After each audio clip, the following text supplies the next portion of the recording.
Nakita na namin si ABC Store. 3 piraso, $1. Ito, soft drinks, $1 each. Ito mga masarap na pasalubong, 70 cents. Licables Oreo. Toblerone, almost $3. Ang mga 120 pesos. Ayan.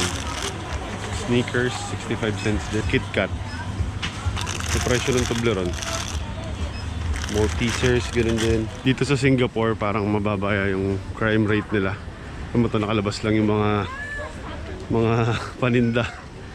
Pero walang kumukuha. Well, may kumukuha pero babayaran. $1. $1 cappuccino. Ayan na yung mga paninda na sa labas lang. Ito, $1. Ito.